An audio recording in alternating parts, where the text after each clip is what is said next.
There we are. All right. Hello. Welcome back to whatever numbered episode we're on. Because I just never remember anymore. It's fine.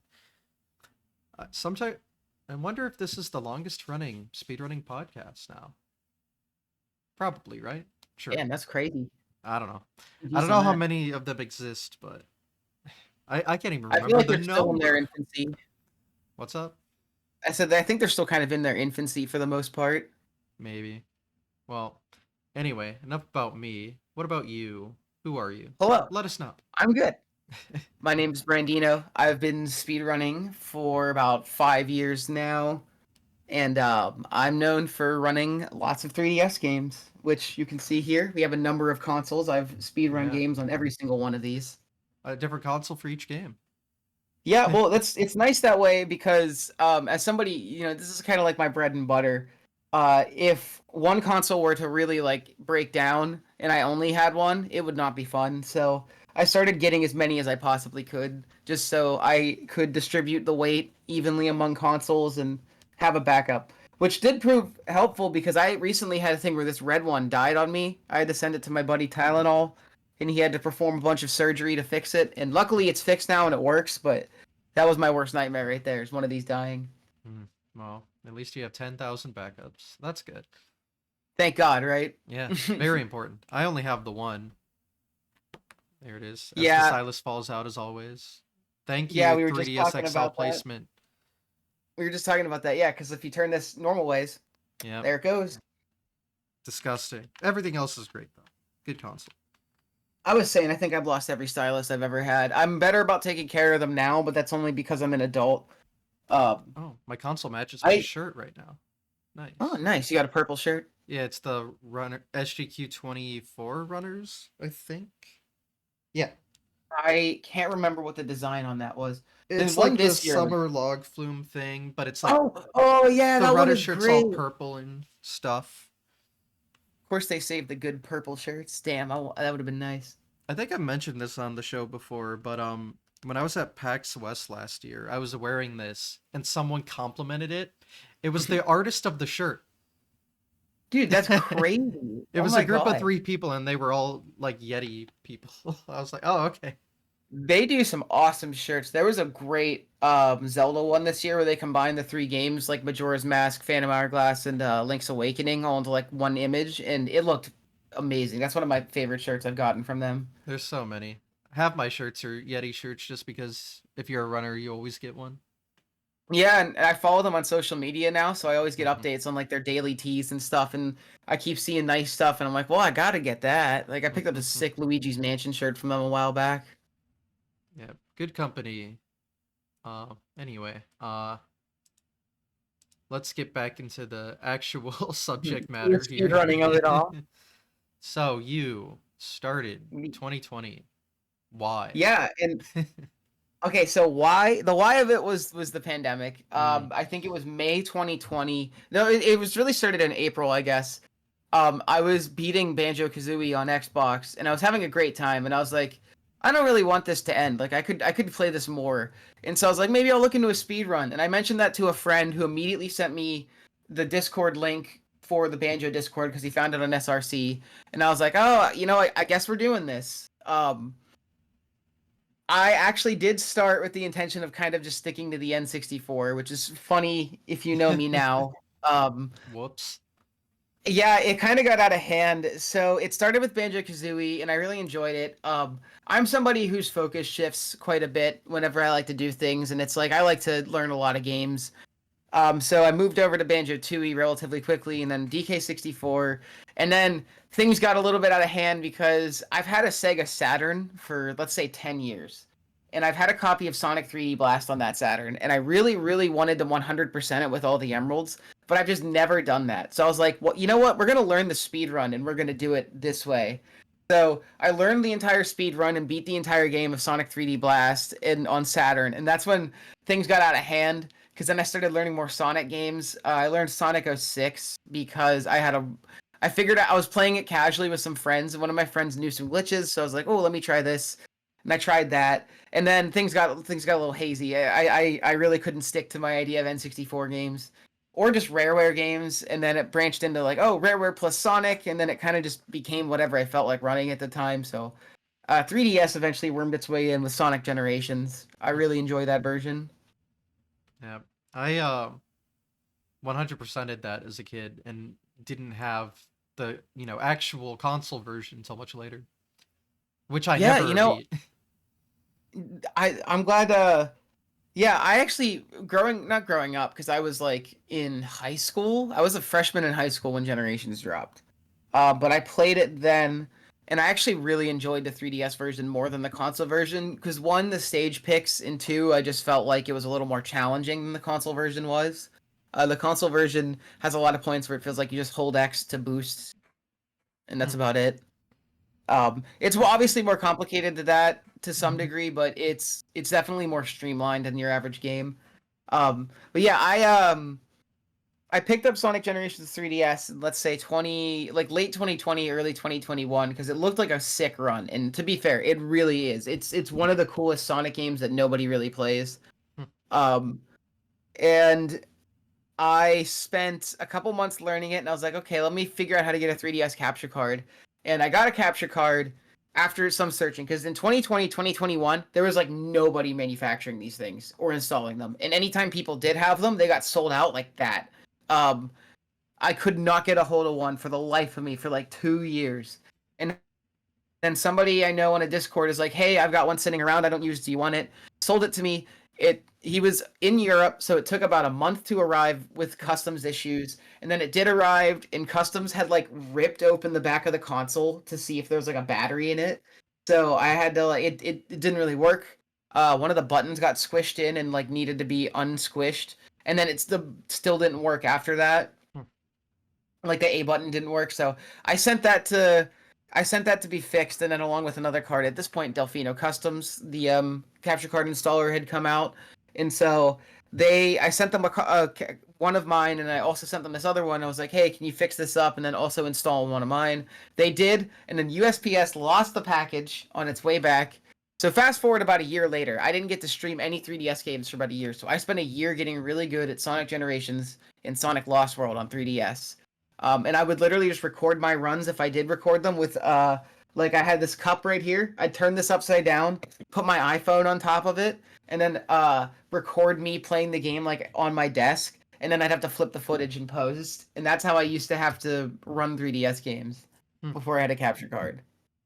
I mean, that's how most people did it with anything. Right? I- Yeah, I I've mean, seen plenty of phone pointed at TV runs. yeah, I forget people have to do that with regular stuff too, because regular capture cards are just by and large easier to come by. Mhm. Um, But yeah, that's how I started speedrunning too. I didn't realize when I was first running that you needed a splitter if you're going to run a console game via a capture card. So I got the capture card. It's like, yay, I'm so ready. And then, oh, whoops, I needed a splitter. So it took longer.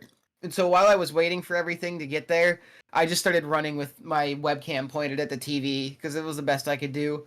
I literally just had not my webcam, my iPhone. It was literally just like this, like propped up, Mhm. recording the entire speed run at my CRT. Yeah. I still do it. Well, I never had to deal with that luckily. Pointing a camera. I just pointed at my hands. But the iPhone camera, yeah, I mean it works. It's a nice camera, especially as it's gone on. Like it's really not bad at all. Um, I would like a nice camera someday, like an actual like cam, not like a webcam. But it's so expensive for such a minor shift in camera quality that I can't bring myself to do it every time. Yeah, I'm happy Um, with just whatever the hell this is. It works. yeah, That's no, all I care yeah, about. yeah. I'm a big proponent too of like if it works, like I'm not really gonna go out of my way to replace it. Like I still use this. I have a or different Yeti microphone. This like blue one here, and it's been good. Like I've thought about getting a more robust one, like one of them mics with a big ass arm and everything that you can talk into. But um, I'm like this isn't failing me. I don't really want to spend the money. Mhm. This camera can do 60, just not in 1080p mode, which I use. So, but I really don't think it matters. If you use hand cam 60s, or if you use hand cam, My it's hand nice. cam is in 60, I think. Yes. Hand cam is really cool. That's something. So a big thing about That's the big thing I iPhone. like to have with streams, I like input display for games where I can have it. And where I can't have it, I'd like hand cam. It's just so hard to set up because my other cam that I would use for hand cam is like less, it's like 720p 30. Mm, So yeah. it just doesn't look very good when it's blown up. And for uh a lot of hand cam games, I feel like you do want the more subtle movements shown. So I need to get a better cam for that. Yeah. For me, my hand cam's usually pretty small, so I only need like 720p, which the iPhone can get 60 out of, as long as the Wi-Fi broadcast is. I use the VOD Ninja or whatever, if you've heard of that Oh, program to. no, I haven't. But is the idea that you're using your iPhone to stream like Yeah, the it camera? taps into your camera and then you can Huh. broadcast that to OBS over That's really Wi-Fi. cool. So basically, that's how non-hardware modded 3DS capture works. Is that there is a program you download called Snicker Stream, like Mm-hmm. the candy, um, and that lets you stream via Wi-Fi to a program on your computer that receives like the 3DS input. It's entirely dependent on Wi-Fi strength, though. Yeah, I've seen I've it look tried good it. a It total of does two not work. times. No, unless you're literally right next to your router, I do No, not yeah. think it's a good I was getting like a thing. solid 10 FPS, and I also know it only works in 3DS mode. If you boot into DS mode, it doesn't work Yep, anymore. And that's the if other you want to thing capture too. DS, rip. Yeah, that's the thing about the 3DS is that the DS mode adds a wrench into a lot of things because the 3DS itself is so hackable and there's a lot of stuff you Mm-hmm. can do. But It's DS mode, surprisingly like easy to do.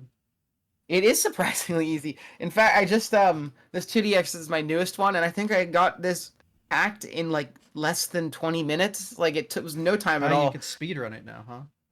You Speedrun the can, and you know hacking what's nice? process. You don't need to unscrew the back of the thing to get your SD card out. You just open Yeah. this and that really helps speed up the amount of time it takes because with the new 3ds XL, Mhm. it's a nightmare. And then What's nice is I these only guys had are to just unscrew it once because then you can set up an FTP server and yippee. oh I wow I've never thought about doing that, but that's pretty busted. Yeah, that's how I transfer all my files, and it's great I because then I don't have to unscrew this damn thing. I do that with the original Xbox because I've also hacked that. You know what? Speedrunning showed me how many consoles that you can hack and in very interesting ways. Pretty much Um, all of them at this yes, point. all of them, and it's amazing. Like my GameCube, I just started recently playing. If you're familiar with are you familiar with the Game Boy interface? Actually, it's funny you bring this up because a friend is sending me his GameCube with the Game Boy player, like right as we speak. Oh, Because perfect. it So is you the can. one console I've never owned, and I only Oh want it wow. because of the Game Boy player, because I have no way to play GBC or GBA right now. That's I feel silly saying the same thing, but the primary thing my GameCube is for now is for GBA and GBC games. Hmm. Like it's Like, it. I would Uh, play Game Boy games, or sorry, GameCube games on it when I have it, because why not? But yeah, the primary reason is that's just the best way to like be able to play and capture GBC and oh GBA yeah, especially well one thing and about the Game Boy player has a higher amount of input delay than let's say playing on a DS with a GBA game.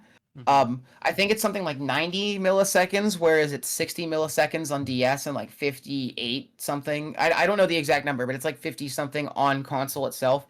So like playing on DS is really good still. Like that's a trivial amount of delay. On GBP or Game Boy Player, it gets worse. So GBI actually has a low latency speedrun version, Okay, and good. That's what I I was worried recommend about. using that. That basically turns it into DS levels of input delay. Like it's amazing the difference. I was running one game with like flying in it where you had to like of characters like flying around. And on Game Boy Player, it was like holding a direction. You could feel him over swerving every time. Then moved over to GBI, and it was like a dream. Wow. Well, good to Um, know. This is all stuff I'll have to figure out soon. Oh yeah, yeah. If you're got questions about it, I can help. I actually really love it. And then other consoles, I've done hack stuff for. I hacked my Wii U, which I did not expect to be doing, but there's just no way to access certain content now without it, which sucks. Yeah. And using Pretendo Network is very nice. I I had a Wii U. Like GameCube is legitimately the only Nintendo console I've never owned, but I sold my Wii U. I don't need it. I understand. No, not a lot of people do. I have the You know what's Wii. That's funny? good enough. Wii U was actually the first console I ran a DS game on, because that's how Oh, I that's ran right. Phantom Hourglass, because I had the game already downloaded and English was the fastest version, so I was like, we're rolling, I like keep let's forgetting go. that Wii U had VC of DS, which is really That's interesting. probably the besides the games that are exclusive to the Wii U at this time, um the DS VC is one of the best features of the Wii U in 2025 in my opinion. Like it's uh it's a great way to run pretty much any of those games. And that's how I primarily have speed run Phantom Hourglass. And it actually makes some tricks easier because you can mimic closing the DS by pressing the VC button, which is like ZR on the gamepad. And Hmm. there's some tricks that require you to let go of two things on the same frame. And if you just press ZR to open the DS menu and then close it again, it does that for you. Oh, So it's interesting. really cool, right? It makes a frame perfect trick free Huh. in Phantom Hourglass. And then I also run Animal Crossing Wild World on there, which by the way, very fun speedrun. Animal Crossing games are a recent development for me, but they're kind of like a bingo in their own way because they're so personalized to each run. The towns are so uniquely generated. So like doing an all deaths run in Wild World, it's like a 20-minute run, maybe 30 minutes if you got really bad RNG. Um, Hmm. so it's a really quick one you can get going. It's literally just get in, let's see how your town looks, and if it's good enough, like do your chores and then pay off your debts because that game is busted. But Animal Crossing is a really fun speedrun. I want to shout that out. I don't think a lot of people think about Animal Crossing as a speedrun game, but it is a really, really interesting one. I mean, every game has something, I feel, but yeah, that is an interesting one. I That's I think when I said I started to get weird with the speed games is when I started to realize you can speed run anything. Oh yeah. Um, as a casual gamer who once used to watch GDQ from the sidelines, you look out for like your Zeldas and your Sonics and your Marios, like the big games, right? And I never thought about random stuff. A game I never thought about speedruns for until like right before I did them was like Conker's Bad Fur Day. I ran Conker's Bad Fur Day was the first game I felt like I got good at. That was back in 2020, 2021, when I first started running it. I still consider myself a runner of the game. I haven't run it since for about a year and a half or so because I hit a pretty good time and I was like, okay, I need to stop and get good. And that meant I needed to stop and take a break for a while. Mm. Um, but Conker's not a game I thought about speedrunning until till like a couple years after I'd been into speedrunning. And it was like, oh yeah, like you could speedrun anything if you feel like it. People speedrun Nintendogs. Yeah. Like, I mean, why not? Yeah. I mean, literally any game you technically can.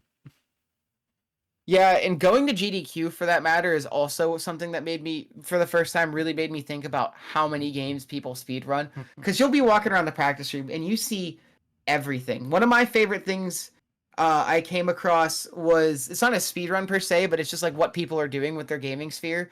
Is somebody who showed me that you could play Soul Calibur on Dreamcast using the fishing rod.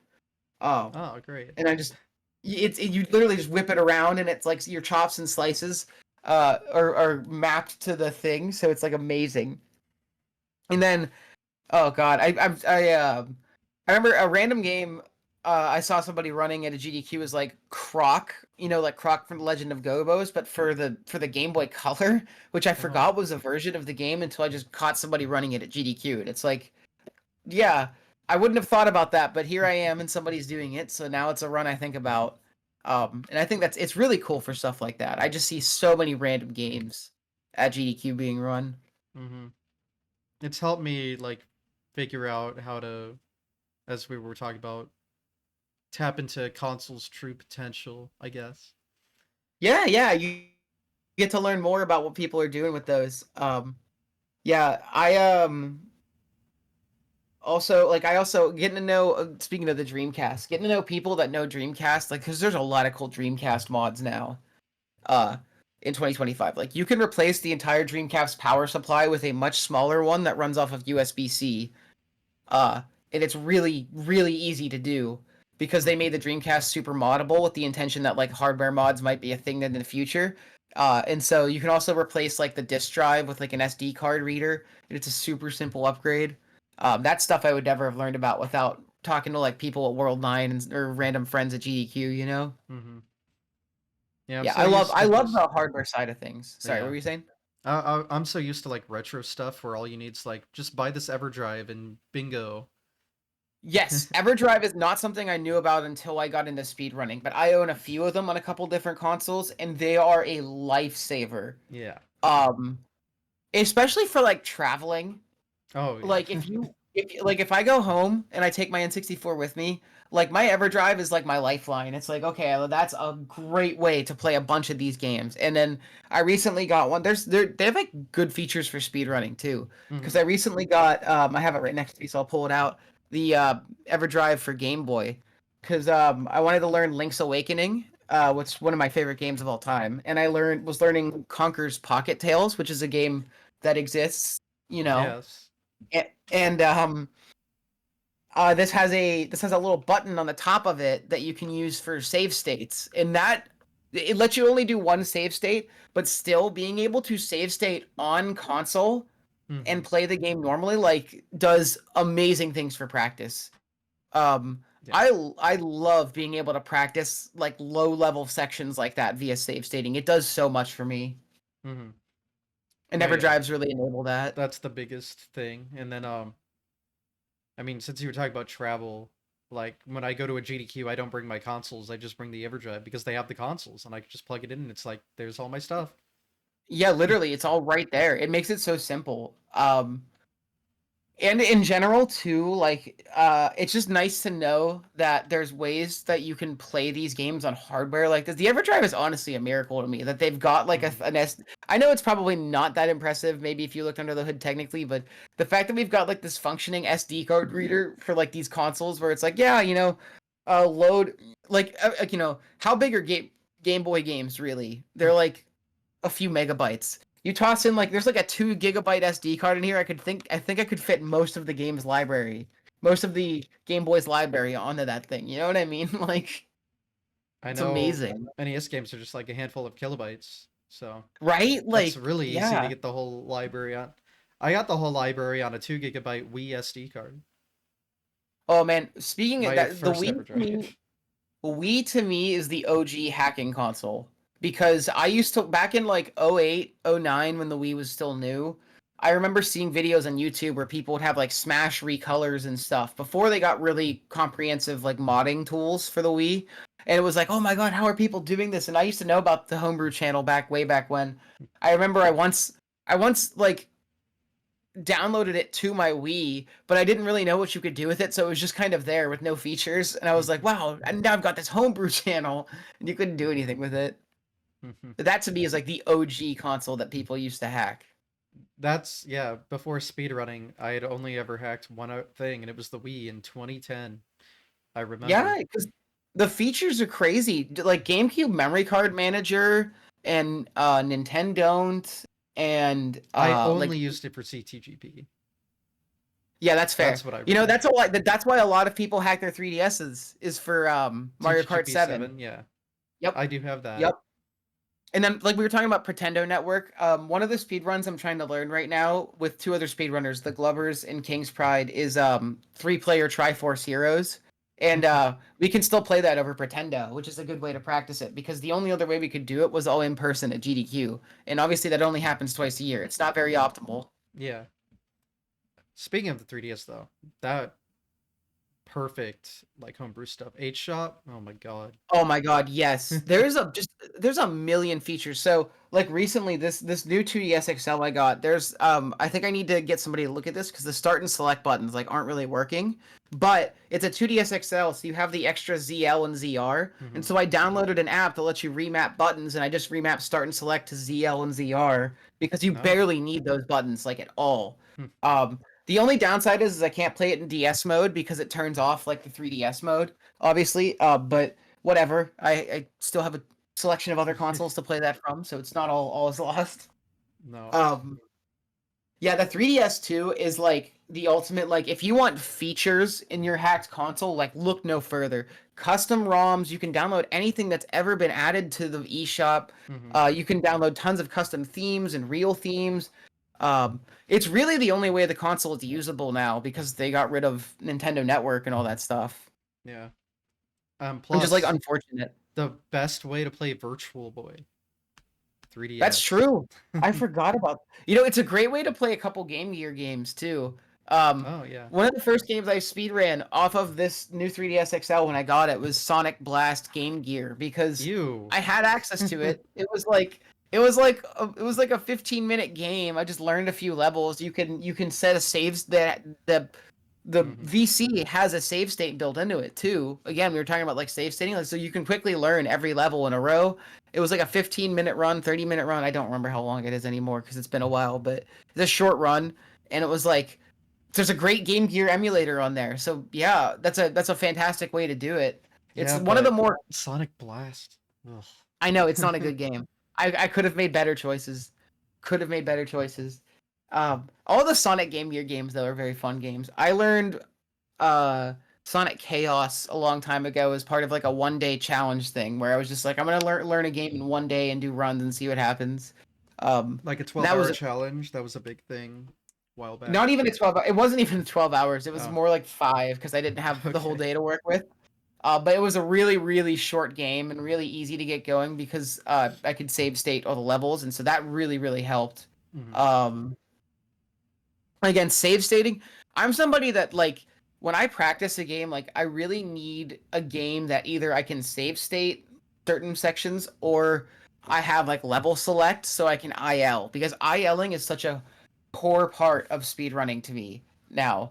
It started with Sonic Generations and Sonic Lost World, where it was like the easiest way to improve was to just run the levels first, right? So it's like I would run the levels for like hours and hours and hours, and it was amazing. You get really good at RTA.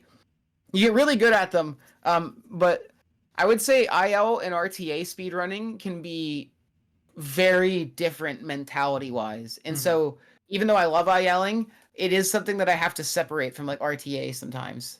I don't know if you've experienced the same thing, but it's like what you can do in ILs and what you can do in RTA are not always the Or same not? thing. No, not at all. If And anything, like, that's just super true with the games I have because oh yeah, right? ILing Like is like this ridiculous BS that you would never do in an RTA setting. it's like it's like a lot of strats people would never go for, or sometimes it's about optimizing the in-game timer and not so much as like optimizing your RTA time. Um a good example is like games where you can like pause frame by frame in ILs. Sonic Lost World. No, sorry, got a lot of Sonic on the brain. Sonic Adventure 2 allows for this because the PC version you can pause frame by frame. So there's some ILs where they're like doing perfect movement by pausing a lot of different times, and that of course it's like much worse RTA, but it's for the in-game timer. So yeah, and one thing too about ILing versus RTA is that noticing your minute time losses is just going to it's just like a quick way to piss yourself off because like in ILing you're going to notice like when you're off by zero point 0.2 seconds, right? But in RTA it's like whatever. But bringing that mentality over to RTA just means you're going to be pissed off like 95% of the time. I think that's one of the worst experiences. Mm, yeah, That's why I go ahead. I haven't messed with too much ILing. My games usually, you know, Yeah. I there's would not a say huge reason to, but you know what game really turned me on to ILing too was Diddy Kong Racing because time mm, trials were just so much fun. I don't know what it was, man, but when I first learned Diddy Kong Racing, I could zone out in front of that TV for like an entire day just time trialing if I felt like it. mm, Like it's just like addicting to improve, and it's really really fun on games where it's just like a quick reset over and over and over again to try. mm-hmm, So that really showed me that I loved ILing, and then I started uploading ILs of that game, and uploads of in Banjo Tooie they had a billion meme categories like one treble clef, one jiggy, all jiggies in one place, all honeycombs in one place, those kind of runs. mm-hmm, And so I started my YouTube channel just uploading those. Um, and then over time, I started doing more ILs for Sonic games. And then before I knew it, it's like every game I run that has ILs, it's like I have to IL it first a little bit, and then I'll do it RTA. It's just become such a core part of speedrunning. I love individual levels for the most part. They can be frustrating, but I think as somebody that sometimes I struggle to find the motivation to run longer RTA games, ILing really helps me still stay in like a speedrun groove and like do it on a smaller scale, you know? Hmm. You see, my problem is I run short games, so it doesn't even matter. But yeah, I mean, they Yeah, are like incredibly beneficial for consistency. yeah. I wish I ran more short games. Some of the shortest games I run are still like 30, 40 minutes. I We are recently very picked up opposite in that Yeah, regard. we definitely are in that regard. Because I started with Banjo Kazooie, right? Like my first run was like 3 hours and some change, and so a short run, like I think now that I'm a full time worker and stuff, the longest I can run an individual game might be about 3 hours, 3.5, if I only do one or two, if I only do like one or two attempts a stream. But God bless anybody that can run categories longer than like 3 hours because I can't do it. It's hard. It's way too hard. Um, because it's like long speed runs. It's like you sit down to do a run and it's like okay, well I'm starting this at 12 p.m. and I'm gonna be done by 4. It's gonna be dinner time. It's lunch now. It's gonna be dinner when I end this run. That's such a hard like mental block for me to get across. Can't do that. And I just talked to people that do like 38-hour runs. It's like, oh, that's a whole nother thing. Shout out to Final Fantasy speedrunners Oh for god. doing like 10-hour runs. I don't I for the novelty I definitely like doing some long runs occasionally. One time so one game that I really loved running on 3DS for some time, and I don't consider myself done with it. I'm just on break because I want to learn the console version, is Luigi's Mansion Remake. Mm. Like the original and there is in the remake they added an achievement system that goes from like beginner achievements to like master achievements. And me and another speedrunner routed and then did an all achievement speedrunner over the course of one Saturday. And it was like 11-ish hours of speedrun. And it was Mm. mostly because you have to do like multiple full game runs of Luigi's Mansion, like 100% runs. uh and do the game adds like boss rebattles via portraits, and you have to do like a portrait rebattle to like platinum all the portraits and shit. Oh my god, that might have been one of the worst experiences because it was like I woke up at like 9 that day, stumbled out of bed, quickly ate some breakfast, and it's like 10:30. We do the run, and when it's over, it's like nighttime. It's like 10 p.m. and it's like that was my Saturday, bro. Luigi's Mansion was my entire Saturday. That was just rough. I don't know if I could do something that long again without like significant prep time. Yeah. I mean, everyone has their own what they like speedrunning. That's just too much. Yeah. I commend people who can do long bouts of a game. Um cuz I would say like the sweet spot for me now is like a game that's like an hour and a half. Like that's a pretty like on a 9 to 5 working time, I can do runs like that more often. But recently I picked up Conker's Pocket Tales on the Game Boy Color, and that is a 40 50 minute speed run. That's one of the shortest that I've done so far. So recently it's been amazing to just like, oh, I got an attempt. All right, let's bang out a few more attempts. Like you can do multiple full attempts in a stream, which is not something that I ever get to do. Hmm. Um, so that's nice. Longer games, it's like you spend the whole stream grinding for like the one run that you can do that evening. You know what I mean? Yeah. The Again, one or two. my average is like 10 minutes, so That is nice. I am You know, just I there's I mean NES speedrunning to me is like in a lot of ways it's like synonymous to speedrunning because it's such I don't know, a lot of those games are so like I don't know, they're somewhat famous for their speedruns or just like in general, like I feel like a lot of people know about NES speedrunning. mhm. But those games are so hard. Like they're short, but they're so difficult to do correctly. So it's Yeah. like I've always felt like I've been a worse gamer because I'm like good at 3D games, but I'm terrible at 2D games. I mean, they're different skill sets.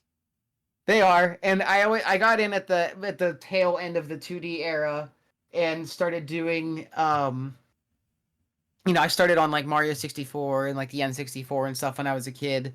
So like I've always been better at 3D games, and I've tried to go back and beat like Sonic 1, 2, 3, Knuckles, and like the early Mario Brothers. And Mario Brothers 3, I can get decent. Like I think my farthest I've ever gotten was like World 4 in a single session. Uh-huh. Um, but yeah, I'm not very good at those games. They're hard to me. I mean, It is a different skill set for sure. mm-hmm. 3 I feel isn't terrible, but the other They're more ones are. approachable. They're more approachable in spaces like All Stars or like Ugh, places with All save Stars. states and Ugh. stuff. I like All Stars because you can save, and No, that's the best part. casually it's like there's some quality of life. That's all I'll give it. Uh, the physics are Are bad. they The different camera's versions? bad. They're built off of the same physics, so a lot of the same things still work unless it's like game breaking. But Like wall clips no longer a thing? you could do wall clips all the same. Like everything Oh. works exactly the same. They'll just like patch a like minus world doesn't work, for example, Oh, gotcha. Like stuff like that. or like how they do timer countdowns and stuff. And then Mario 3, like ace exploits. But I don't know. I It's didn't the know. little things like they changed brick physics and they suck. They pull you up when you hit them now. Mario 3's camera is ass. I don't know You what know, they were thinking. I never really thought about how different a remake could be from its original game until I got into speedrunning, because it's those little things that you're saying that you don't really notice until you're like on a higher level with this stuff. Or even then, a lot of changes don't strike you as like whatever. Like when I first played MM3D, it's like, yeah, some of the changes might have annoyed me casually, but I was like, yeah, this is just the changes they wanted to make, whatever. This is a different version of the game. But it's so interesting when you go back through a lens of like something like speedrunning, and you're like, oh, they patched this and they patched that and everything's changed here. And stuff like what you're saying, like block physics and stuff like that. It's like I would never think about that much Yeah, I as mean, a casual a looking casual in, they'll player. see the same glitches and it's like, "Oh, it must be the same thing." And like a lot of the like mechanics are the same, but there's so many little changes that completely make it d- just Yeah, completely different. It is not the same and game. even not even just like a remake, but also slight differentiations in version. And Mm, I'm thinking of OOT here, where they primarily run on WVC, but then there's like the any% category that's run on GameCube because they're like loading the file that is the credits. mm, So it's really interesting to me, even minor variations in version, how that can change a game, what that could change for a game. And none of this is stuff you'd ever consider, because I'm a huge fan of OOT, like casually. Like it's one of the games I've beaten 40 billion times, probably more than before speedrunning. I would argue that OOT is the casual game I played the most. Just in general, like I had played every version of OOT that had existed, and I'd made it my life's goal to like play every version of OOT. So like I owned it everywhere. I had the GameCube version, and I had the collector's edition version, and I have both N64 versions and the VC versions, the 3DS, like all that stuff. Um, and I never really knew or never really thought much about the changes between the versions. And a lot of the times it was just like, oh, this is just OOT. Like it's the same game to me on every console. And then now that I'm speedrunning, it's like minor variations in like VC or other versions feel like completely different games to me now. Like I like mentally separate them. They're not the same game to me anymore. yep. And I really chalk that up to the way that speedrunning kind of changes the way that you think about some of these games. No, yeah. I mean, I remember I grew up with Mario on the NES, and then I remember the lovely putting a SNES game on a Wii disc that is Mario 25th anniversary or whatever. That's the silliest re-release in maybe modern history. Hey, as a kid, It's you don't literally, know, so I mean, I was just like, yeah, it hell feels yeah. like something, as you feel like something's different. It's funny too, um in that same vein, talking about like remakes and ports that I think actually are better, but I never really thought about it as a kid. Like the new play control versions of Pikmin, like the Wii versions of Pikmin are great. Like the pointer in the nunchuck for Pikmin is awesome. I think it's one of the best ways to play the game. But as a kid, I was like, this isn't the GameCube version. This sucks. You know what I mean? Like, I don't want to play this. And then you go back, and I was recently, I think last year, in order to play Pikmin 4, I beat all the games consecutively in the series. And boy, those GameCube controls can be a little rough sometimes because of like the pointer is just so imperfect and really hard to like maneuver properly. That I was just like, once I moved over to like 3 Deluxe and 4, where you could actually use the gyro pointers, I was like, there's no way that I would ever think that this is better now or this is worse now. Like pointer controls all the way. Mm-hmm. Yeah, it's weird what changes can be made. Like the one I love thinking about is Twilight Princess, where they had to mirror the whole game when they made it on Yeah, Wii. I still don't really understand why it had to be mirrored because like they changed Link's sword hand, right? But did that really change the entire game like that? To them, it You did. I know, guess I don't know.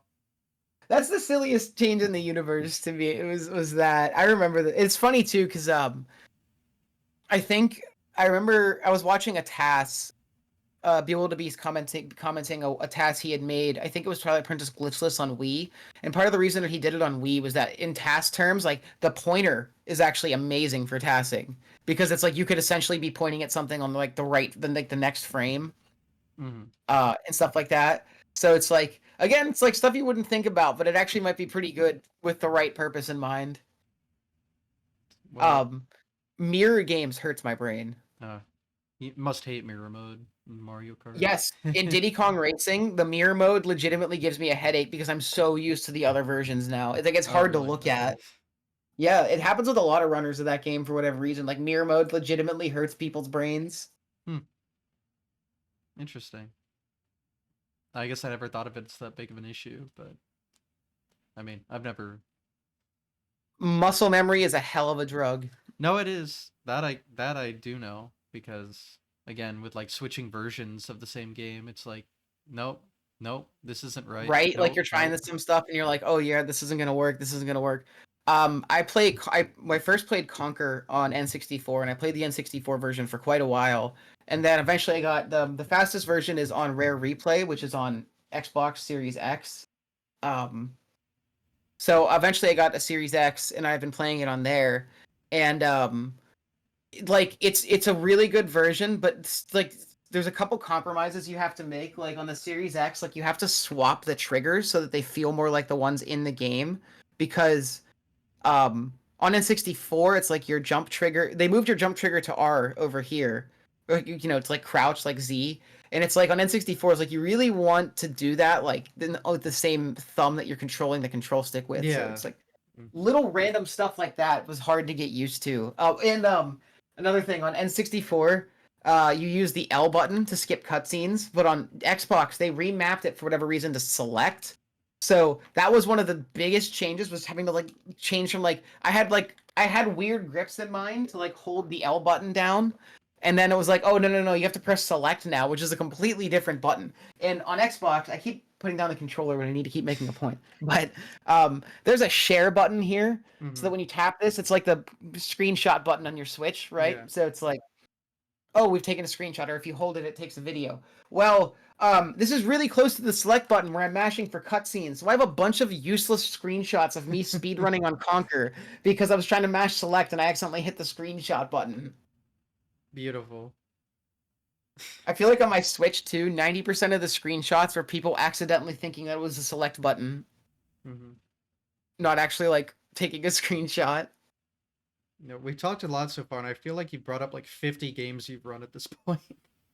Yeah, so and like I said, I variety has always been the name of the game for me. I started thinking I was going to stick to a couple things and then I branched out and then I branched out and then here we are, you know? It's like what one of the reasons that fueled me through running so many games is that I've always been a collector, so I've always just had a large supply of games.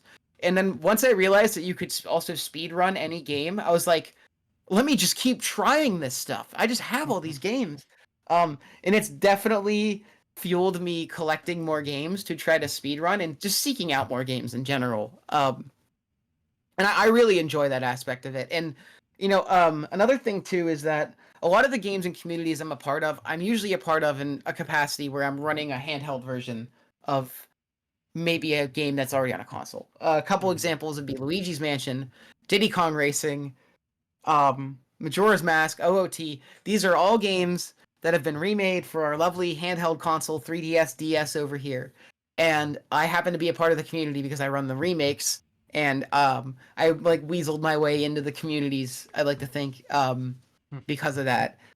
But I really like running games that maybe don't get a lot of love or are not like the first game that everybody's trying to run.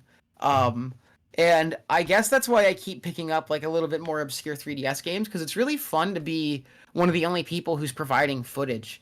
Now, like let's say OOT or MM, those games are more popular. So those don't really apply here. I just really like those games. Sonic Generations 3DS barely had any runners when I first came in. Sonic Lost World had not had a speed run since 2019, and I came in 2021. I have been the sole runner of that game in an RTA capacity since I came in. Hmm. It's been 4 years, right? So like there had basically been no good capture card footage of that game. It's kind of a privilege to be able to provide that. Diddy Kong Racing DS had a little bit more capture card footage, but the highest the highest level runner of the game did not have a capture card at the time, so she didn't really record runs except on like Potato Cam, where she would just take a picture of like the in-game time or the splits.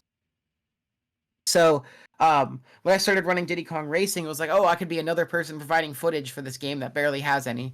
Hmm. And in that same vein, Hey Pikmin, which is also a game that I ran, um, I learned because I started playing it randomly. I was like, this is kind of fun. I saw that there had barely been any speed runs, so I learned what I could, figured out some of my own strats, and then just started doing runs because it was a lot of fun. Mm-hmm. Yeah, it's fun. I think once you learn how to speed run, like you understand how to save time in a game. It gets easier to learn more games for the most part. Once you have an understanding of things like lines in general, like routing, I think it gets easier to run more games from there because you the concepts necessary transfer. Glitches and stuff is a different story, but like I don't know, it's like the mentality is the same no matter what game I'm running. Mm-hmm.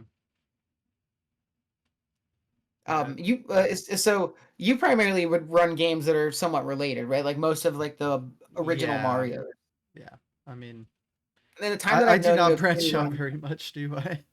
Oh, No, what? I mean that's like I branched. I'd argue that I branched out too much, and sometimes I Well. feel like I'm spread too thin. Like where I'm like I want to run so much and I just have so little time. But for me, I'm also we talked about this a little bit beforehand, but I got into speedrunning in 2020 pandemic times. I know so many people who have been speedrunning since like 2016 or earlier or something, or like 2018. That's still a long time ago for me. And so I just feel like I'm making up for lost time in some way because I feel like I could have been speedrunning so much earlier if I had really known how to improve. And now that I do, it's like, okay, well let's take this and run with it, Like while I still have motivation and time and effort, like let's put it all into all these different games and see what we can do. Mm-hmm. And I think that's a really fun way to do it.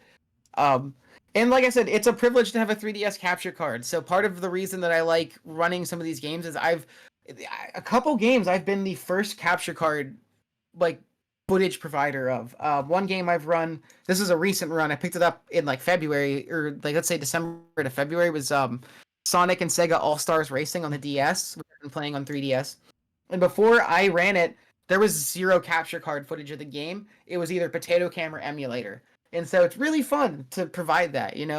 Um I really like I don't know. I guess like the novelty is still not lost on me. Like when I connect the 3DS capture card and I see it on the screen, I'm like, "Ooh, it's so pretty." Like I want to do that with all the games.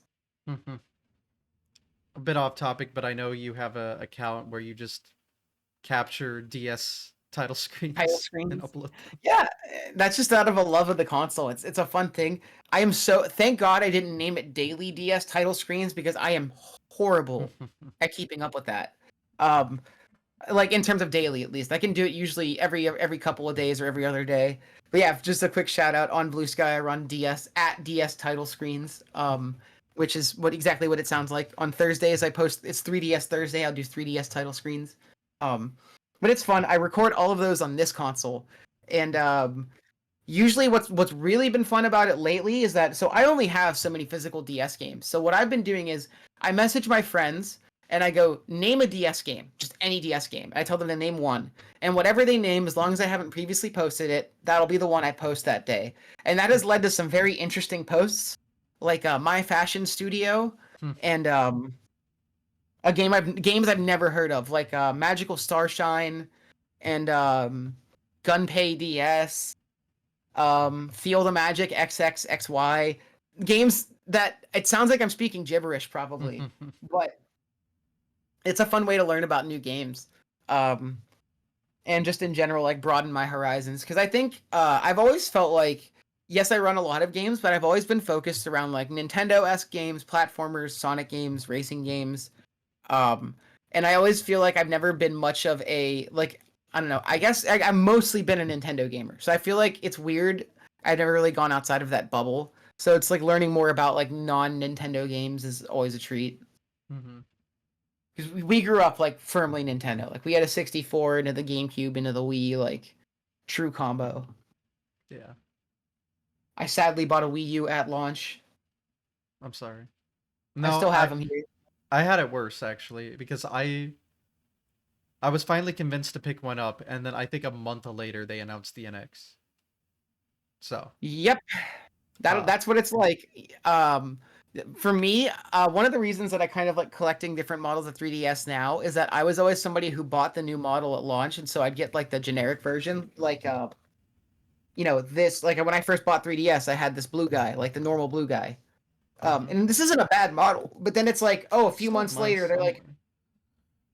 a few months later, they're like, by the way, there's going to be an XL handheld, and then they start doing versions. So this is like the only special edition console I owned in its day.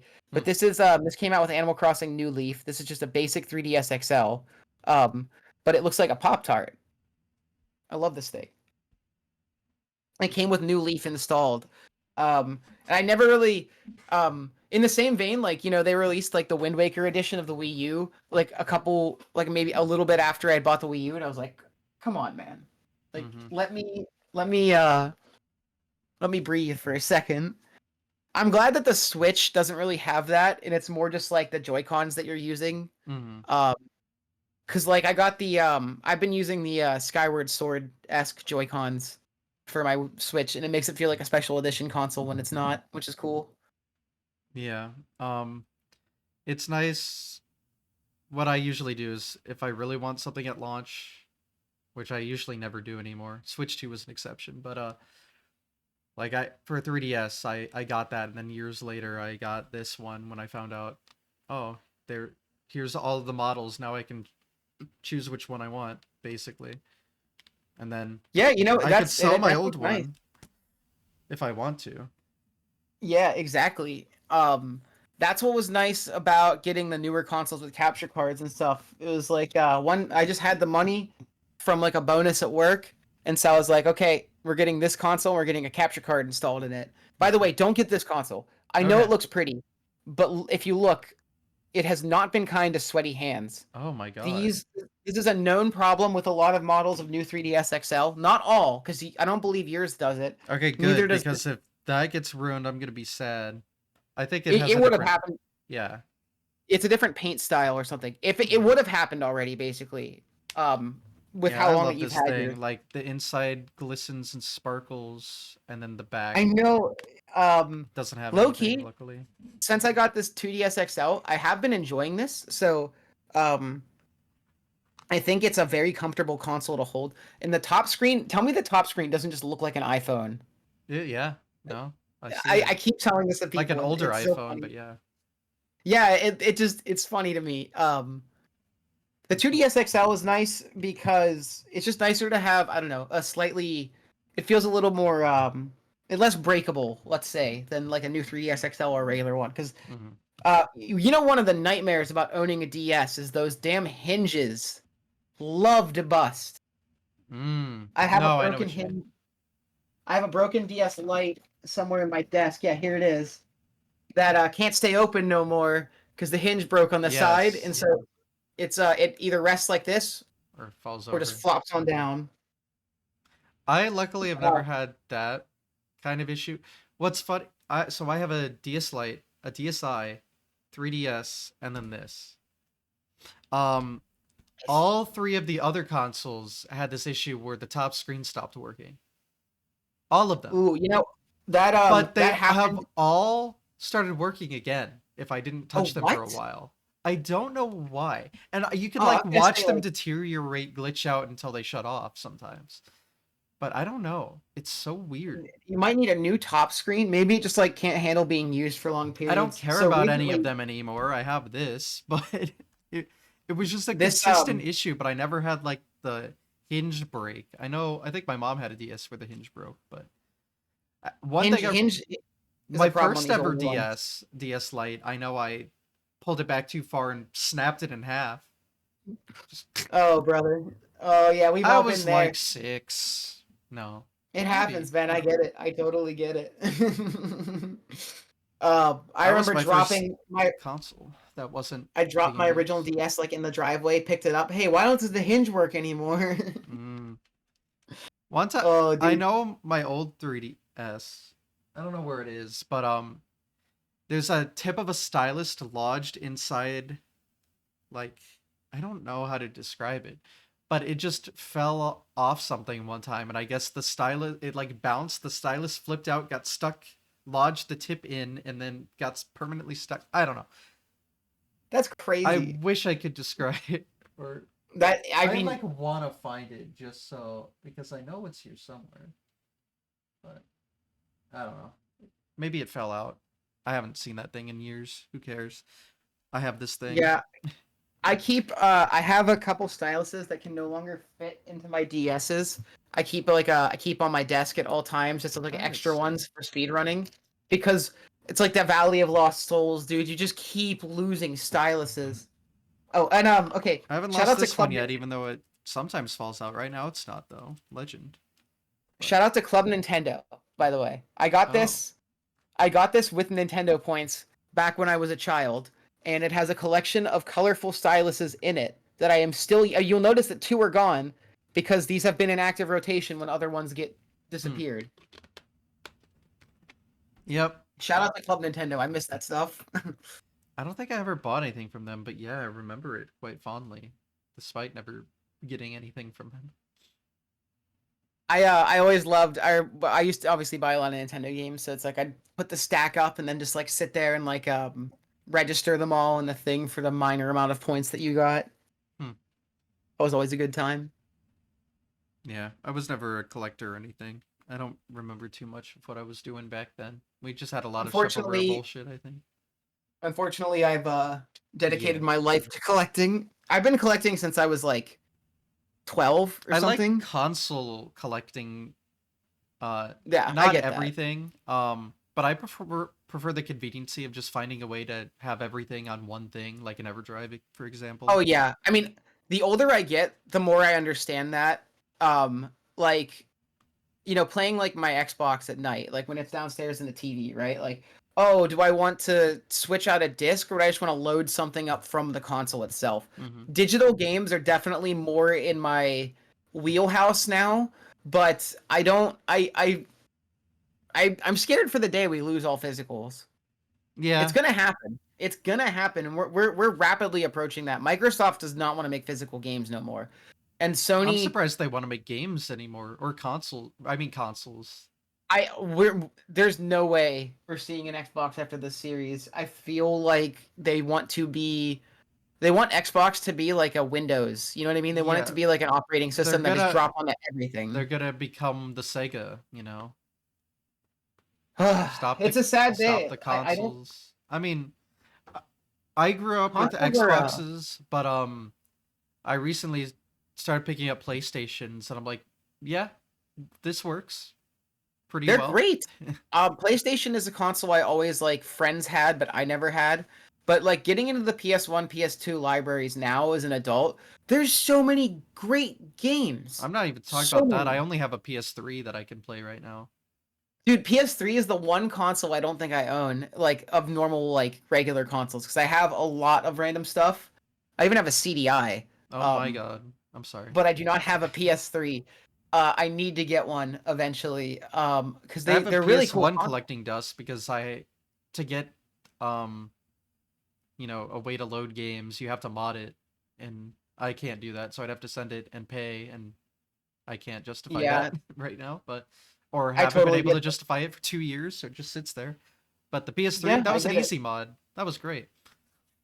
Is it I have a PS TV, which Mm, is it's a Vita. It's this little brick that's meant to be like a home Vita. So you just like plug it in your TV. It has like a little flap on the side to put a memory card and the interesting. games in and stuff. Yeah, wait, no, this is the memory card goes into here. Where's the game? The game's in the flap. Yeah, yeah. Okay, anyway. Hmm. This thing, one of the easiest hacks of my life. And one of the reasons that you want to hack this is that for whatever reason, several games are whitelisted from working on the PS TV that you can buy physically and put in the console that would work on a normal Vita. And the reason that I did this was entirely just so I could play Lego Lord of the Rings on Vita because it's one of the games that's whitelisted for reasons that I cannot understand. You can't play it on the PS TV. Um, Huh. so I had to hack the console just to play the game on the Vita or on the TV, which is just incredible design. Hmm. Yeah, But the I Vita, do not give a shit about PlayStation handhelds. I'll be real. No I get shit's it. given at all. One of the only reasons that I like the PSTV is that it was a way to play. There's two Sonic games that were released on PSP, Sonic Rivals 1 and 2, and they are only playable either on a PSTV or on a PSP. And what's nice about a PSTV is that they have digital versions that you can download because the PS storefront is still up. Mm, Um, so you can just download the digital versions on a PSTV, and it's a good way to play the games like on a physical console because I'm very dedicated to playing on hardware. If you can't mm. tell by the 3DSs, I Me am too. huge on playing on hardware. I'm not saying that I think that like everybody needs to play on hardware or that there's something wrong with not playing on hardware, but for me, speedrunning is playing this game on the hardware that it was released, or at least hardware that it was released on, you know? Hmm. No, It means I'm a the lot to same me. pretty much at this point. Do you have an how do you normally play NES games? Like do you have like a big gray box NES or do you have the I did, but now I have an AV Famicom. so do you just run that with like a pin converter to play NES games through it, or like how does that work? I I had one, but it stopped working, so I just play off Famicom EverDrive now. Oh, and you can just upload you can just upload English ROMs to that, right? Like It works just the same as an NES. Actually, what's nice about the AV Famicom is with the can you Pro, play it does it a Famicom Disk System with the I like was just extra about to ask with that. the extra sound. So that's That's nice. awesome. I like that. That that blows my mind because the Genesis EverDrive also has a CD attachment where you can play CD games like in full whatever off Yes, of the without the EverDrive. CD add-on. Yes, and it blows my mind. It Hmm. like I just don't understand how that works. And then it Um, can do 32x, but you need the add-on, I think. yes, exactly. You can upload 32x ROMs, but you need the 32x to play it. So luckily I have one sitting around. Um, Now, it's funny you brought that up because I just bought my first ever Genesis. oh, nice. What model? Model 1? Model 1 high definition graphics label, back Thank God. extension port. It's perfect. I'm glad. I had a I my so I've had a Model 1 as my primary one for a while. I recently just bought a Model 2 and I've been using that one slightly because it just takes up less space, but I the Model 1 is still like that's Genesis. You know what I'm saying? Like that is the best console to play on. Um I like that one too because of the headphone jack. So whenever I stream, a little bit about how I stream 3DS games is that so obviously I have a plug in the top of the console for capture, but then at the bottom I also do aux, right? Like I do aux to line in, but it's kind of a funky thing. So connected to the aux cable is this thing called a ground loop filter, which removes like the audio buzz, and then this runs to a splitter that then runs to a one runs to half to line in and the other half to an external speaker on my desk so that I can hear the games from the speaker because it's just easier for Hmm. me to be able to hear the games that way. And I actually whenever I play Genesis games off of my Model 1, I take out the 3DS portion and the ground loop filter and plug in the Genesis like with a really long aux cable because the audio quality coming out of like the headphone jack is just nicer, to be honest, and you get like full stereo. Mm-hmm. Yeah, I've heard about that, but I'm yeah. I'm a huge nerd about capture. Unfortunately, the Genesis EverDrive costs lots of money that I can't Yes, justify. it took me So it Genesis is took me also gonna sit there for a while. took me a while to work up the courage to buy a Genesis EverDrive because of the price. Now, what is nice is I got that Genesis 3-button controller, all the hookups, and 6 games, $90. Dang. Was one of the games Sonic 2? No, Damn. one of them was Sonic What? Spinball. I could not choose. Oh, I could not choose the games. That was the thing. yeah. I mean, that's fair. I was just curious because Sonic 2 is like the Mario Brothers Duck Hunt of the Yeah, Genesis. no. Like, oh man. One You of know, them, one of them was Vector Man, which people keep telling me is great. that one is a lot of fun. I actually played that one as a kid growing up because it was on Sonic Mega Collection as like a bonus game. And I was confused at first because Vector the crocodile, like the Sonic Yeah. character, I thought it would be about him, but it was about like this green guy that shoots stuff out of his hands, and I was like, "Where's the crocodile? He never shows up. It's not about him." So sad. Oh, well. I know. But yeah, that. I mean, I have ran Sonic 2, and I would like to again, but I had to play it on Wii VC, which I don't entirely recommend, especially now That's that they switched to RTA minus time bonus timing, so you are affected by the slower frame rate now. So, I didn't realize it was on. Well, first I didn't know that it was on there, but it's slower on Wii. most I at least assume so. Most games are like Mario 1 is slower on Wii VC. huh. For N64 at least, Wii VC is usually like the better, Well, that's at least the because fast. they eliminate lag. Um, Oh, is it like? but like for Oh, what? NES, for example, it literally runs at a slower frame rate on Wii VC. That's insane. I didn't know that. It's Wow. different each console. Like it depends on the console's emulation. I know I have a friend that's going through like emulating or finding every like official NES emulator and testing its accuracy. Apparently, Wii VC not very good. So You know what I remember is that the NES emulator included in the original Animal Crossing is like one of the best. that I'm not sure about. I'll have to ask. I know I Nintendo according or to the Switch Online is pretty good. is pretty good or pretty bad. Pretty good, actually. Um Apparently. what was I gonna say? Also runs at slower frame rate though. There's a guy named Hunter R who does like deep dives into Animal Crossing like code and stuff, and he talks about it because he was looking into ways to inject ROMs into the Animal Crossing Hmm. NES. I've seen that done. Because there's just an NES item in game where it actually checks for it doesn't have a game attached to it, but it does do the check where it looks for the game in the memory card. So he figured out how to inject that. Hmm. Um, but he said that apparently it's one of the best, one of the more accurate NES emulators out there. Like, That's fascinating, actually. I'll have to look yeah, into that.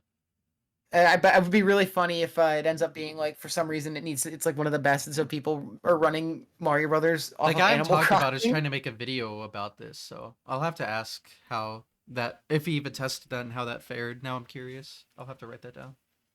Yeah, emulation is such a difficult rabbit hole because I support game accessibility, but a lot of emulators are bad for speedruns, and that's kind of the issue that we Or run at into. least inaccurate, Yes. which yeah. Um, because like if a We have it game good with either NES, but even that we've been finding out more and more like emulators we've been using for years will like remove lag frames that should have been there on console. So it's like, well, now we have to ban this emulator, even though we've been using it for like 10 years. Uh-oh. yeah, and there are some older there's a Game Gear emulator, I don't know what, but there was an older, more inaccurate one that people used to run the Sonic Game Gear games on, and uh there's times that I can't beat despite playing almost exactly the same because the timer ran at a different frame rate in Hmm. these older runs, and so the timer would be at lower times than you can actually get in game on console or hardware. And there's not much you can do about it in some of these spaces because they're too old to be managed now. But it's like really frustrating when emulator inaccuracies can take precedent over like playing on console. Yeah, that's why I or at just least like even playing on newer console emulators. because I never have to worry about bullshit. Yeah, no, I agree. And that's why I also don't run newer games because of patch issues. Oh yeah. Like I don't want to get caught up in a speed run where or like I know people are having issues now where it's like certain games are like forcing update on Switch 2. Like you can't play the downpatched version on Switch 2. Oh. Um Yeah, I know or I've heard from good sources that the Switch 2 isn't looking very hackable ever, yeah, which is uh, it's sad, but I would assume they would want to crack down on that. Unfortunately, they're very they're not with zero tolerance about that stuff. You know. cringe, cringe. Yeah, like I said, like I never want to come off as like railing against emulator for what it can provide because it is like an emulator is a huge thing Mm-hmm. to bring people into a speed run that might not be able to actively participate in the speed run otherwise. Um 3DS is a good example. There are some 3DS games that you can play pretty well on emulator, like Mario 3D Land and OOT. Although I think OOT has supposedly gotten slower recently, but Sonic Generations plays like crap on Citra. It can be tasked, but it play like the actual playing of the game has these weird speed ups and slowdowns. And then there's another issues where it's like Sonic Lost World plays better, but you have gyro controls that make it more trivial or more non-trivial to interact with the game in some parts. So it's Mm-hmm. just like emulator is a very imperfect thing. It's crazy how I don't know. I think Dolphin might be the best, at least in my eyes, because in terms of just like accuracy and being able to like play almost every game in the library, I've never had an emulator as accurate as Dolphin. It just has so many use cases too. Mm-hmm. I know there is an NES emulator that's like perfect. Everything is just perfect, and that's what everyone uses. So we have it What is good it? at Is it Nestopia. like BizHawk or Nestopia for sure. That's what I yeah? used when I first started, actually. So, but You see, one of the reasons I liked EverDrive was that it let me. I think I said, but let me save state on console in a way you could do mhm. on emulator. So that meant that like I could actually get really good in That's small sections on mainly why I console. picked them up. Like this thing is perfect. Yeah, dude. I want to get back to Sonic 3D Blast on Genesis, but it's really hard to practice because mid level, if you need to reset, you have to reset the console and then go back into level select and get into the game, and that takes like Mhm. almost a minute, like every time you want to reset a level. But just setting a save state, like at the beginning of the level on EverDrive, and then you can just keep practicing it over and over again. It's like I can actually get good at this game now. Yeah, and what's nice about I know not every EverDrive can do this, but I know the NES one. I think Genesis one they can do 100 save states. So That's amazing. Yeah, big chillin'. the Game Boy X7 only does one save state, but that's still more than enough for some Yeah, games. I mean, back Even back just in the cutting out olden days, my first ever drive, I had to get away with one, but we made it work. I need to pick up an EverDrive for SNES and NES too, so I can enjoy those libraries. Man, but I never thought about the strat of owning an AV Famicom and then just using an EverDrive, a Famicom EverDrive, so you can just play the games like normal. Like Mm. that's Yeah, they pretty. they make a Now Famicom you're playing with EverDrive. Yeah. power. Hmm. That's sick. That might be the method because I've been wanting an AV Famicom or at least a better solution because the NES box is like the chunky gray box. I Hmm. find I've always had issues getting those to work. Yeah, no, they're not very. No, They're they're good, but they're yeah, not like what's the word I'm looking for? But they they're could not very crap out. reliable. Yeah, they're not very reliable. They could crap out on you. My childhood one, what I first started speed running on, actually for like over a decade, we thought it was broken because you put it in and it does the red flashing light of death, as we call it. But it But just like sometimes it just takes like 60 resets and then it yeah, works. eventually I got it work again. That's actually how I switched to console for the first time before I picked up this thing, which is That's beautiful. the strat. I might be copying that strat in the near future. And That it's sounds amazing. RGB modded, so it's beautiful. I would love to RGB mod my N64. Mine is It would be RGB nice. modded, but I don't think there's any way I One could of the turn off the blurring thing. and it's like messing with some settings, so I need to figure that out. But At one of the paces, I put in money to get an HD N64, but I did not win the raffle. yes, I remember the raffle. I wanted that one real bad, though. I think a lot of people did, though. Yeah, they had some good prizes. I miss region locking back in the old day when you could just break the plastic nubs out the console and it's like, there you go. Now you're playing a different region. It's funny, I got a 3D printed uh thing for the N64 so it could be region free without having to destroy anything. Well, that's nice. I don't have a Japanese game, but if I did, I could play it. I recently just went to Japan and I picked up a few Japanese N64 games, but the belle of the ball was, of course, Animal Crossing. Mm-hmm. Original version. There's not even a golden net in that game. You just catch all the bugs and then it's over. I'll pretend Crazy. I understand that, but Oh, you even played Animal Crossing. Understandable. I have played New Leaf as a child and New Horizons as a COVID hater, but yeah, I understand, yeah.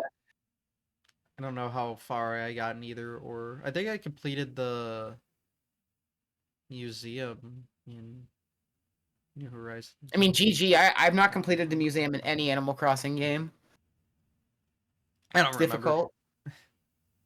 It's difficult doing it legitimately. Mm-hmm. Especially if you're not going to time travel. I did not. For a while, I'd played that game during the pandemic every day for months. That was me with New Horizons. Eventually, I just played so much of it that I couldn't play anymore for a while. You know, once there was a day I stopped, and then I never touched it again. That happens with all Animal Crossing games, sadly. You know, your town's just languishing while you leave, unfortunately. Yeah. In order to save my New Leaf game, I used hacking tools to export the save file, put it on a cartridge, and now I can actually play it on other consoles. So it's nice.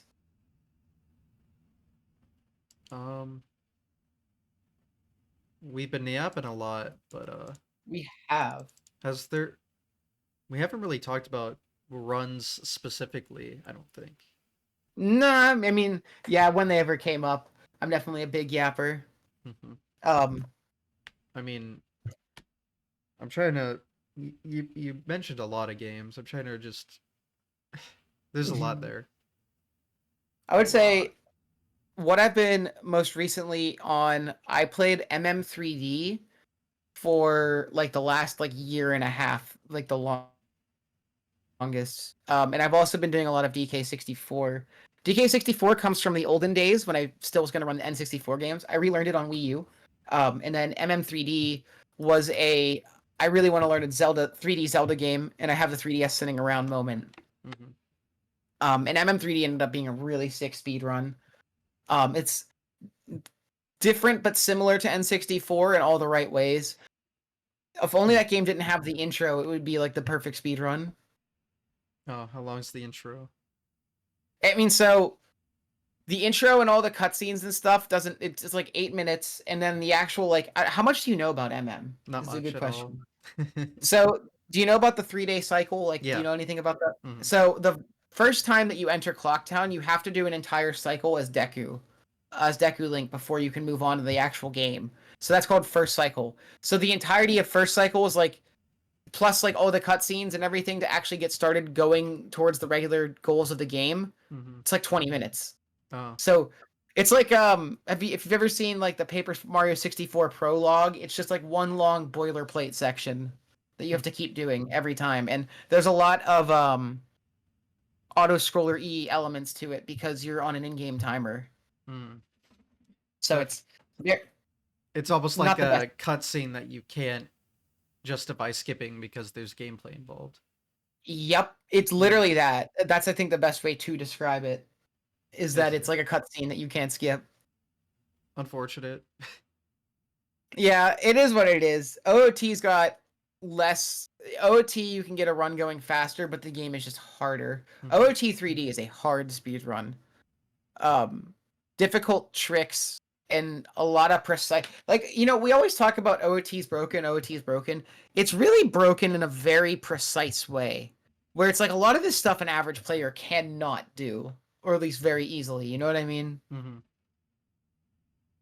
Yeah, my Zelda knowledge has always been pretty limited, but I've heard good things. They're good games. I don't know what I would recommend to somebody starting out with Zelda games in 2025 because there's so many If I ever just did good it, I'd starting. just play all of them, starting from Yeah, you the probably start. have a unique tolerance for the NES games. They can be frustrating, but if you're somebody that plays a lot of NES games, they're probably not that bad. And I had to learn a little bit of Zelda 1 and 2 for the Nintendo World Championships game. So, Oh, that's right. Yeah, I forgot you were running that. You know, that reminds me. I was talking to somebody GDQ who told me that the only running they had done on the 3DS was during those NES remix games. yes, I love NES remix. They ran those. Hmm. Um, those were a cool like introduction to speedrunning for a lot of people because they had like a lot of different crazy challenges in them. Yeah, I liked the remix stuff more though, but yeah, they Yeah, messed with it. I like the fun stuff where it's like we put Link in Super Mario Brothers, like play this now. Yeah, they had a lot of like little fun stuff, but most of the game was just do this in the normal ROM. It's like, yeah, okay. Like Nintendo World Championships, that makes sense, but if you're gonna remix it, let's have some more remix. Yeah, yeah, I think it's more fun to like take little bits of different games and like Frankenstein them together.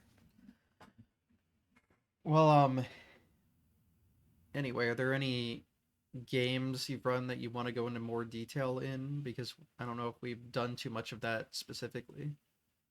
Um, okay, I the thing is it could be a lot of games, but I'll talk a Hmm. little bit about Conquer. So like I said, Conquer was the first game that I really got good at back in like 2021. This is before I moved over to like 3DS stuff mainly. Hmm. Um, but that game taught me a lot about just like good speedrun sense of like oh when can I do two things at once type of stuff. Like when is it like um timing stuff to like in-game timers or like manipulating enemies the right way or just showing me that like strats that I think are hard are practicable because what's nice about Conquer if you've never played it is that it's a more linear story game than like Banjo-Kazooie or DK even though they come from the same people. But what's really nice about it is that the main menu has this chapter select menu. And it's like there's like individual gameplay sections that are represented, like because you go to different worlds, but they're not like, but you like progress through the story in each world, so you can go back to different checkpoints in the story and practice specific portions of the game. And that's the game, another one of the games that showed me like how important it was to go back and like be good at individual small sections of the game and how to practice them to like to the best of your ability before doing an RTA run. Hmm. Um, and that game too is the first game where I got good enough to start teaching people. And I think teaching people is a great way to learn something yourself, or at least get better at it. Because when I came in, we didn't have a ton of resources, so I made a couple tutorials for certain tricks that I felt like I could make.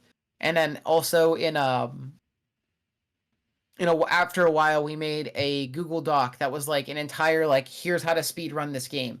And it's like a really long Google Doc with a lot of like gifs and different stuff like that. But that was the first time I had like tried to impart wisdom in the speedrun community after knowing a game for a while and it was a really fun experience. Um and like I used to be a tutor back in college, so I did like teaching people stuff that they didn't know before. So I guess it comes from a little bit of that. Like I don't I like teaching, but teaching and like getting to the point where you can teach people in a game is one of the best like hallmarks to me of like a good to great runner is somebody who's able to like communicate that stuff to other people and like teach. Hmm. Got it. Tutorials are so important to speedrunning. Like, not you don't need them for every game, obviously, but they were so helpful to me in some games where it's like a trick is like really like silly or very hard to like understand, Hmm. or just like a full game tutorial. Like when people did those, like that's amazing. Yeah. That's why I used to learn games. And a lot of games you have learned. Yes, I'm gonna keep learning them too, because the fun part about speedrunning has been just the branching out and the finding new. And like I said, I've been collecting more games with the idea that I'm gonna speed run some of them, so we'll get around to that eventually. Yeah. Oh, any other specific highlights? Um, I can't think of anything at the moment. I've Yeah. been on Hotfix a number of times, and I'm very proud of that. I'm hoping to obviously make it the GDQ main stage. In general, I've really come to enjoy showcases in marathon runs, so I'm trying to just do that more over time. Yeah, that's something we haven't really gone into yet is the marathon side of things. Oh yeah, because yeah, we met at SGDQ 23, and we've seen each other at each one since, Pretty including much. Pace 24 in the summer. But marathons have been such an important part of speedrunning to me, just for the people of it all. Getting to know more people through marathons has done more to expand my speedrun knowledge and just my general like who I am as a person than like anything else. Hmm. Um, What was your because first in-person event? it was SGDQ 23. It It was was the okay. very first one I could go to post pandemic. I wanted to go to 22 because that was the very first one after the pandemic.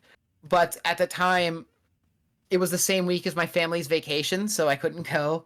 Um, Don't worry, you didn't but miss that much. It was not ready to come back yet. yeah, I heard. But at that one, a friend of mine was running Sonic Generations 3DS right after I had gotten the world record, so I was Mm, really sad I couldn't be there to provide commentary, I see. um, and stuff like that. But I've been trying to break into GDQs since like the online ones. I'm hoping to get in someday. One of my favorite runs that I want to do for it. Over time, I learned that like I just learned better like a big thing about some of these runs is finding the right incentive for them, because I think that's a great way to sell your run, is having the right incentive. Um, and Sonic Lost World has these special stages where you have to hold the console up and like do this, Hmm. like in a fit. I literally I have to stand up to do it. It's literally like this type shit. Face Um, Raiders. yes, it's like a face raiders, and I started including that as an incentive to do all the special stages like that, because it's an extra like 15 minutes of gameplay for me having to like physically stand there and like spin around. So that would be a great one. All the games I submit are mostly 3DS, DS games, except for Conquer. Conquer's my moonshot. I think it could get in. It just needs to be the right event at the right time. But no, they have had some games that say words, so maybe it'd be Well, the okay. thing is too is that like a lot of you don't really hear in the run, at least you don't hear a lot of swearing that we do, because we're not going to do a cutscene run. Yeah. We'll do when we skip the cutscenes. The main thing is that there's like poop and pee all over the game, which is probably not as helpful. Mm. Has it ever been And in GDQ before? no, it was Huh? accepted sometime in like 2016, but the runner couldn't do it, as far as to my Okay. knowledge. Interesting. Hmm. It has been in. It was recently featured this year in the Latin American celebration. One of our runners, Rentsy, did a run there, and I did commentary for that. Okay. So it can be like, and it Okay. also Okay. has been featured on a hotfix in the past. I think it could physically be at an No, event yeah, it at could some then. point. That's interesting that it somehow never found its way into a main then if it's wow. It's a combination of not a lot of runners, but the ones who have been submitting just are not in the best spot, because one runner is from Australia, so it's very hard from him. He's been submitting in an online only capacity. Like he can't. It's too expensive for him to fly over. Hmm. So it's like when you're submitting in the remote runs, it's like you're submitting against everyone, and it's much harder. Like just it's a wider talent pool. So um, Sure. yeah, we felt that we had the best shot during the online years, because that was when the Australian runner had the biggest odds, but we didn't make it in then, so we just got to keep trying. Hmm. I Someday, want to get sure. it in. That game is important to me to get in. I love that game. One of my favorite games of all time. It's a very goofy, silly experience. It's funny Um, hearing that you've never had a run on stage because I feel like you're on stage all the time. I've been doing commentaries since at least AGDQ 24, which was my second event. I did commentary for DK64, and then I did a commentary for Wild Woody, which is the Sega CD platformer at SGDQ 24, and then AGDQ I did back-to-back Sonic runs, and then This year, I had 3 runs for commentary, which is my most ever at SGDQ. Because I was on for Lego Star Wars for the Game Boy Advance, which I've never played that game. I've done another handheld Lego run, which is Lego Lord of the Rings. Um, and then the runner knew me, so they were like, "Hey, do you want to join the couch?" So I did. And I was more of like a React hire. Sega Marine Fishing, which was a blast. If you haven't watched that run, watch Sega Marine Fishing from SGDQ this year. A We had a fish. lot of fun. A fish, brother. Mm-hmm. Um, and then finally Phantom Hourglass, that was like the main event for me at GDQ this year because that game, it was so exciting to be on the couch for that game because that was the first time it had ever been featured at GDQ after years of submitting, and I was really happy to be a part of that in any way. Mm-hmm. I hope to get a run in. I know. I feel like I've been on a ton of hot fixes. I've done a lot of commentary. It just I feel like just has to be like at the right run at the right time, and I unfortunately just haven't found that just yet. Yeah. Well, surely Well, you've done someday. quite a few runs. Yeah. Well. Yeah, I've gotten pretty lucky. Yeah, no, I mean it's awesome. You've also done a lot of really interesting, like more experimental runs too. Like you had the one-handed Mario Brothers, and you also had the Mario Brothers where they like could track people racing. Mm-hmm. Yeah, That was I can't sick. take any credit for that one, but yeah, I can do a I good mean, one hand. the one-handed flagpole glitch is still like one of the goat I'm moments. surprised it's not talked about more. I feel like that was no. It was sick. It was sick. Um, I'm never gonna be able to top that one. Now you need to learn how to play it with your feet while you play piano. No, I'm good. All right. Well, I mean, that's the best I got. Mm. Um, yeah, events are like going to GDQs. It's like there's definitely runs that I want to see, but usually it's like when I'm there, I'm hanging out with friends or I'm chilling in the practice rooms. Mm-hmm. Um, and that's just what makes that event so magical. Is just that you're in a bubble with all your friends for a week, and you guys can just do whatever, be silly. Yep. And the longer I go to GDQ, the more people I know, the more that I feel like I have to go to see these people. You know what I mean? It's like a vicious cycle. The Yep. FOMO cycle is so real. I have been to every GDQ that's been in person except SGDQ 2019 since I started going. That's amazing, honestly. And I hope to kind of do the same thing. Um, and like I said, I earlier, I got into speedrunning so late that like I feel like I'm making up for lost time. So it's like I want to go as much as I physically can while I'm still able and the event is still running. You know what I mean? Like Well, I don't think it's just going gotta anywhere, but yeah. I don't think it's going anywhere, but we live in a fickle world and you just never know. Yeah. So it's I like mean, maybe you did go to a pace and that is dead, so I guess you never know. that's what I'm saying. I'm sad that Pace kicked the bucket so soon after me going because I wanted to go to more paces. They were so close, man. I live like 2 hours from Laurel. Damn. Well, That was such an easy drive. at least we don't have to suffer in Laurel ever again. Yeah, I mean it's still sad when we lose more spaces for speedrunners to get together. Yeah. Um, it's just like this is such a global community, and I think that's the best part about speedrunning too. Is not just been I enjoy like the goals and stuff for games, but the amount of people I've gotten to know that I would never have known previously just because we both happen to like Sonic the Hedgehog is it's like, it's unbelievable. Mm-hmm.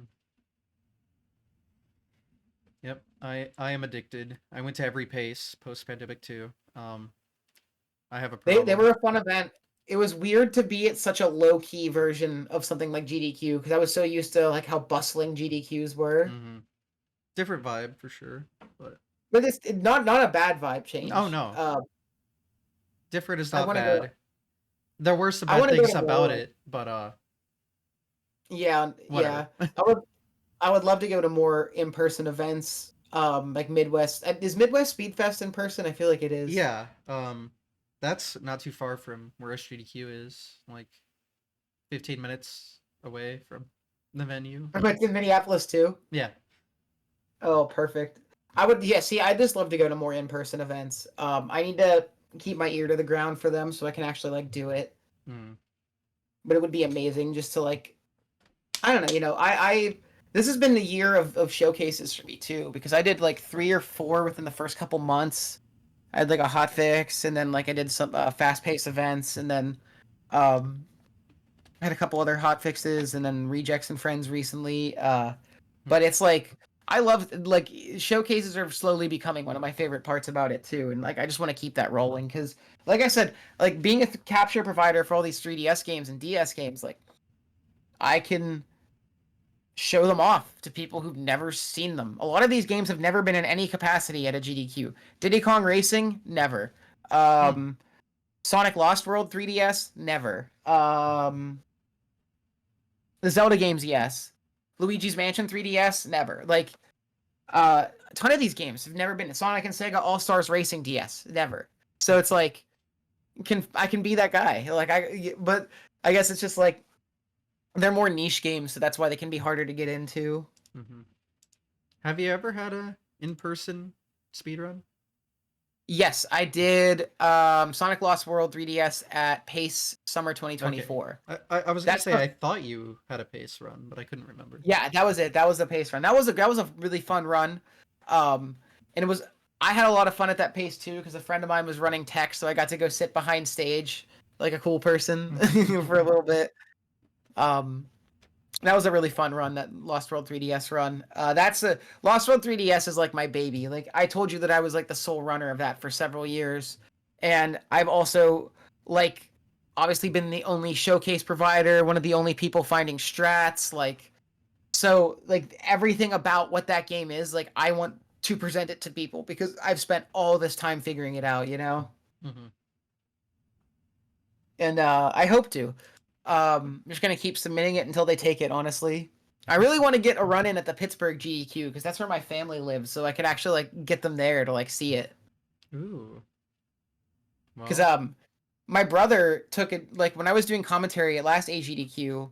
My brother took a day off of work and came down and watched the commentary live in person, which was wow. awesome. No, that's sick. And I was just doing commentary that time. You know, it's like it's fun that he came all the way out for that. Yeah. Well, we'll have to see. Just gonna keep trying, man. That's all I can do. Hmm. Yeah. I don't think GDQ's going anywhere, so will I don't think always so be a either. I think it's chance. more just like it's just like if life gets in the way for me is more what I'm worried about. Yeah, I understand that. I mean, every GDQ, I'm always worried I can't go and always find my way there, even if my wallet's Yeah, right. Like sad or my work is mad or whatever it is. exactly. And it's like it's you never know if you're gonna be able to make the next one, so you always just got to enjoy it. Because I Hmm. don't know if like I'm gonna have work or something family related happen, or you Yeah. never really know. Is I guess is the point. Well, That's just some I think about now that I'm older. Is that like we take a lot of things for granted, so I just want to make sure that I appreciate stuff while it's here. You know? mhm, definitely get that. Um, I mean, is there anything we haven't gone over yet? No, I don't think so. I could get my cat in here. Yeah, She's been pawing outside the door ever since I closed it. If there's a space she's not allowed in, it's no good. it's a problem. I understand. For some reason, my throat is starting to hurt, so it might be It might be time. a good time. That's me after talking for too long at GDQ I'm not even every the time. one yapping though, so I don't I, know. I'm worried I'm getting I sick again. So I hope not. yeah, I hope But not either because I had to deal with a week of GD ugh, flu, not COVID. I don't think, but I don't need that again. I'm good. yeah, I understand. Well, thank you so much for having me on here. It was a privilege to be able to come on and talk. Hmm. And We yeah, yapped just lucky about to many be here. things, most of which wasn't even speedrun related, but it really do be like that sometimes. Yeah, that's the fun part, right? The Hmm. conversation can go in all kinds of fun directions. Yeah, I mean it all relates back in some way. Yeah, exactly. But thank you so much for having me on here. I really appreciate it. And Yeah, people should speedrun more 3DS games. That's what I'm going to leave on. this is a good console. I like this thing. A lot of fun games. They need a lot of love. You could be the one to give them that. Maybe not me, but someone surely. Well, maybe you too. Maybe there's one that's you I just do haven't want found it yet. to casually play some more handheld games, but uh, Definitely. Cannot justify a capture card purchase at the moment, but we'll get there. Yeah, I get it. I totally get it. We'll get there. But once I finally bite the bullet, I'll have to talk to you for all the information I need to do to set it up. I got you, man. Seriously, once you want to get it set up, I can help you out. Just let me know your questions and stuff. This was it was so hard for me to initially find installers and stuff that I keep pretty good tabs on this stuff now to tell other people about so that they can help them, because it was definitely hard for me when I first got my 3DS capture card. Like I said, there were no installers for like a year and it took forever to find them. Mm-hmm. But yeah, I guess that is all. So, I mean, the last couple things I'll ask is just any future plans in speedrunning or anything online. Right now, I'm learning Majora's Mask 3D all fairy rewards, which I think will be a really sick speed run. It is a lot of fun to practice, at least. Um, and then a big goal of mine, I don't know, maybe before the end of this year or at least semi soon, I've been wanting to learn or start learning spirit tracks because I've done Phantom Hourglass for so long. So those could be things that I want to do in the near future. And then I'll just be improving all the other games I've run too along the way, like Sonic 3D Blast and Conker's Pocket Tales, DK64. Every Monday I run DK64. It's called Monkey Monday, so check that out if you're interested in that game. Well, there you go. And yeah, thank you. Mm-hmm. Well, and the final thing is self-promote your stuff however you want. Okay, yeah. Follow me on Blue Sky, Brandino59, Twitch, Brandino59, YouTube, just at Brandino, like 6030 or something. That is correct because I have it on stream. Excellent. Okay, I'm never sure if I know that number. But also follow my alt account, DS Title Screens, if you like that kind of thing. I like to post them. They're fun to look at. And look out for me at a marathon hopefully soon, you know? At the very least, you'll probably be yapping on the couch at some point, so. I almost with certainty.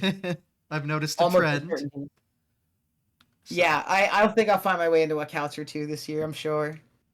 All right. Well, I hear a cat out there. Yes, I'll let you save your cat and I'll save my voice, so we'll call it a day. All right. All Thanks, right. everyone. Thank you so much. For watching. Stay tuned for future episodes. You know where to find them, probably, hopefully. And, we keep it going. See you again next week. Speedrunning. Keep on speedrunning. Speedrunning cool. Let's keep doing that. Speedrunning cool. True. All right. That's my sign out. I can't think of a better sign out, so we'll leave it at that. All right. Peace out, gamers.